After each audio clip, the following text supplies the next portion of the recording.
Railway station पर मिला सोने का महादेव। पुलिस के लिए एक पहेली रेलवे स्टेशन की चहल पहल अपने चरम पर थी। सुबह के 6 बज रहे थे और प्लेटफॉर्म नंबर 3 पर दिल्ली जाने वाली इंटरसिटी एक्सप्रेस आने ही वाली थी। यात्रियों की भीड़, कुलियों की पुकार और चाय वालों की आवाजें, हर चीज रोज की तरह सामान्य लग रही थी। लेकिन इस रोज की शुरुआत कुछ अलग थी। एक रहस्यमयी बैग प्लेटफॉर्म के एक कोने में एक अधेड़ उम्र का सफाई कर्मी लक्ष्मण झाड़ू लगाते हुए अचानक रुक गया। उसके सामने एक काले रंग का चमड़े का बैग रखा था। नया, महंगा और किसी अमीर आदमी का लग रहा था। आसपास कोई नहीं था। लक्ष्मण ने पहले उसे नजरअंदाज करने की कोशिश की, लेकिन उत्सुकता ने उसे जीत लिया। उसने इधर उधर देखा और धीरे से बैग का झिप खोला। अंदर जो था उसे देखकर उसकी आंखें फटी की फटी रह गईं। पूरा बैग सोने की मूर्ति से भरा था और सबसे ऊपर रखी थी एक 8 इंच की चमचमाती, बारीक नक्काशीदार महादेव की मूर्ति, जिसकी आंखें लाल माणिक से जड़ी थीं। पुलिस की एंट्री लक्ष्मण ने डरते हुए तुरंत स्टेशन मास्टर को सूचना दी। कुछ ही मिनटों में रेलवे पुलिस आ पहुंची।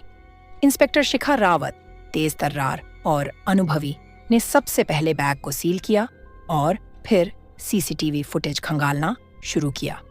वीडियो में एक व्यक्ति सफेद कुर्ता पायजामा पहने बैग लेकर आता दिखा, लेकिन वह बैग छोड़कर तेजी से भीड़ में गायब हो गया। उसका चेहरा कैमरे में साफ नहीं दिख रहा था। यह अजीब था। कोई इतनी कीमती चीज इस तरह क्यों छोड़ेगा? इतिहास की परतें।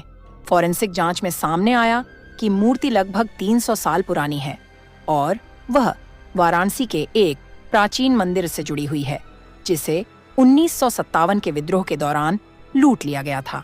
यह मूर्ति ब्रिटिश काल में गुम हो गई थी और फिर कभी नहीं मिली। इतिहासकार इसे सोने का महादेव कहते थे, एक किंवदंती जिसे अब तक झूठ माना जाता रहा। रहस्यमयी कॉल जांच चल ही रही थी कि इंस्पेक्टर शिखा के पास एक अनजान नंबर से कॉल आया। कॉल करने वाला, वो महादेव वापस रख दो जहां से आया है, वरना जो हुआ है वो फिर होगा। शिखा, तुम कौन हो? Call cut. फोन ट्रेस करने पर पता चला लोकेशन उसी स्टेशन की थी। मतलब कॉल करने वाला अभी भी स्टेशन के आसपास ही था। मास्क वाला आदमी। अगले दिन सीसीटीवी फुटेज में वही आदमी फिर से दिखा, इस बार मास्क पहने हुए एक अंधेरे कोने में खड़ा। लेकिन वो जैसे ही कैमरा उसकी तरफ मुड़ा, वह फिर गायब हो गया। स्टेशन पर एक अफवाह फैल गई।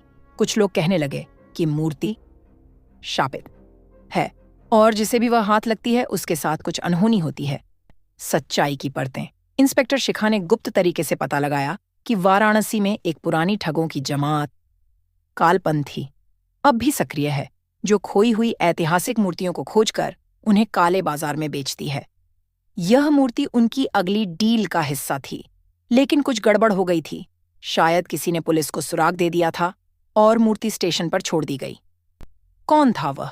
शिखा ने सीसीटीवी फुटेज, कॉल ट्रेस और कुछ गवाहों की मदद से एक स्केच बनवाया। जब स्केच को मीडिया में दिखाया गया, तब एक पुराना पुजारी सामने आया।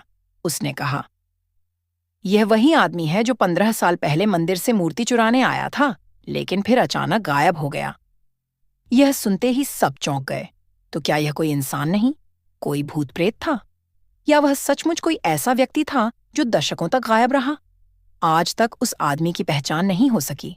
सोने का महादेव अब राष्ट्रीय संग्रहालय में है, लेकिन वो रहस्यमयी व्यक्ति और वह कॉल एक अबूझ पहेली बनकर रह गए।